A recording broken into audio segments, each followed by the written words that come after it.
Go ahead. Oh, great. Thank you so much. I just want to say thanks to all the amazing presenters. It's nice to see some friendly faces I haven't seen in a while. Hi, Carol. So I'm going to actually start off to Mr. Crawley. I'm going to actually start off with where Mr. Diaz ended off. I absolutely also fundamentally believe that you cannot have a strong democracy in Canada without having strong, independent Canadian journalism.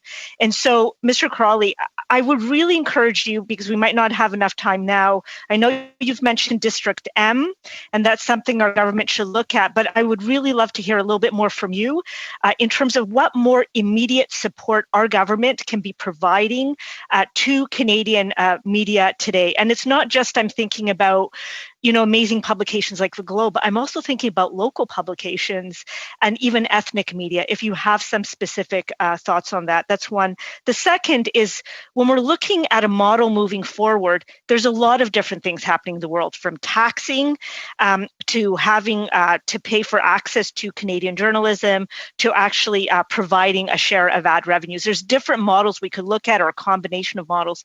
If you have some ideas of what we should be looking at, I'd be very grateful to hear from you.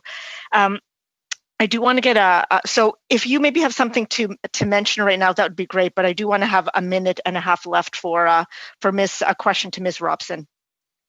Okay, a quick example. If you're trying to save newspapers, and Jerry just listed how many have closed in the last few years, all newspapers have a significant cost from printing. Mm-hmm. We print most of our papers with Transcontinental from Montreal, who have major printing plants across the country. Everybody has printing costs. There are, for me, I sign a bill every week for about $1 million for printing. If the government was to step in and say, we're going to help with your printing costs, every newspaper in the country could benefit from defraying some of its printing costs. That's just one example. The other example I quoted, Canadian Press. Everybody buys content from Canadian Press for news, for sport, for features, pictures, video. If you were to say, okay, we'll pay a portion of your dues that are owed to Canadian Press, because typically in a situation like this, people stop paying their bills. People aren't paying some of their rents for their property. And that's the risk for Canadian Press, that Canadian Press will find that people are refusing to pay, even though they've got a contract to do so. That's something, again, that for a lot of people, whether it's radio, TV, newspapers, they buy from Canadian Press. So sorry to cut you off, Mr. Crawley, because your ideas are important, but I really do encourage you, if you have some of these ideas, please submit it to the committee. I'd like to make sure that we are considering them. My last sort of minute and a bit is to Ms. Robson. Ms. Robson, I follow a lot of what you write very carefully, and just because I'm also very interested in dealing with income inequality in our country. We're learning a lot through this pandemic. We're learning about our gaps in our social welfare system, our gaps in supporting Canadian workers. Our Prime Minister talks about building back better, and I think he wants to build back better around income inequality.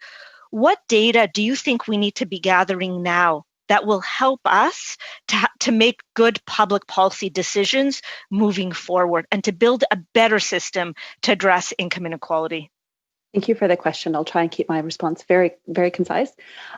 So I would say there are a couple of points of data. Number one, it would be fantastic if we could get much better and more timely data and disaggregated data on how the programs that have been rolled out are working. So that will allow us to actually do faster learning. So there's that piece to it.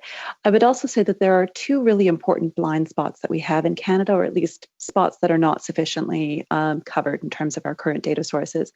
And the one I would say is more frequent data on household assets and debts. Right now, I'm delighted that we now finally have a triennial survey on that, but perhaps more frequent data on that, and longitudinal data so that we can actually see how people move in and out of things like asset poverty and how debt evolves within a household over time. Second and third point, I would say, is within year income information. We have quite good administrative records that show us the transitions in and out of poverty and how inequality changes year over year. But I think that this crisis has told us that people's situations can change rapidly and within year. And so to be able to build back better, I think that really does have to mean coming to grips with the volatility that also can take place in people's incomes within the year as well. Mm-hmm.